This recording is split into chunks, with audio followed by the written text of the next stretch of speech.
দীর্ঘ ১০ বছরেও পিতৃশোক কাটিয়ে উঠতে পারেনি নিহত স্থানীয় বিএনপি নেতা গোলাম রব্বানীর মেয়ে রওনক জাহান রিক্তা। নবনির্মিত বাড়ির চাবি হস্তান্তর অনুষ্ঠানে এসে কান্নায় ভেঙে পড়ে পিতৃহত্যার বিচার চাইলেন তিনি।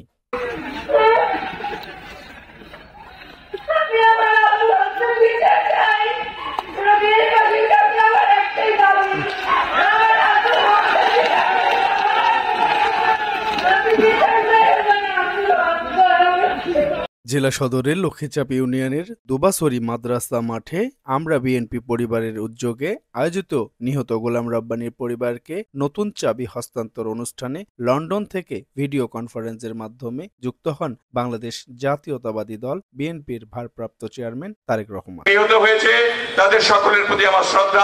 চাবি হস্তান্তর অনুষ্ঠানে বিশেষ অতিথির বক্তব্যে বিএনপির সিনিয়র যুগ্ম মহাসচিব বলেন, মানুষের প্রত্যাশা পরিবর্তনের ফলে একটি অন্তর্বর্তীকালীন সরকার হয়েছে, বিএনপিও সেটা মেনে নিয়েছে। দেখুন, আজকে মানুষের প্রত্যাশার একটি পরিবর্তন, সেই পরিবর্তনে অন্তর্বর্তীকালীন সরকার হয়েছে। এই সরকারকে বিএনপিও সমর্থন করেছে, নানাভাবেই সমর্থন করেছে, নানা দিক থেকেই সমর্থন করেছে।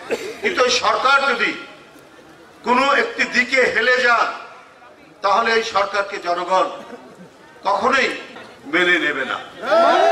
এই সরকার তাকে যে নিরপেক্ষতার দায়িত্ব দেওয়া হয়েছে সেই নিরপেক্ষ দায়িত্ব তিনি তাদেরকে পালন করবেন।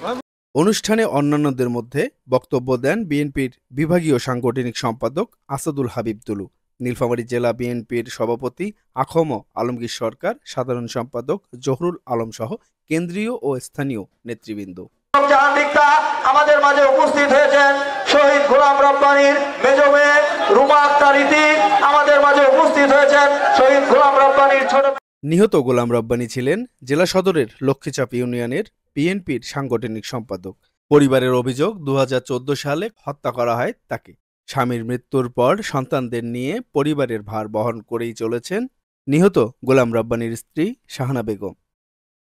রাজীব চৌধুরী, রাজু, ভোরের কাগজ, নীলফামারী।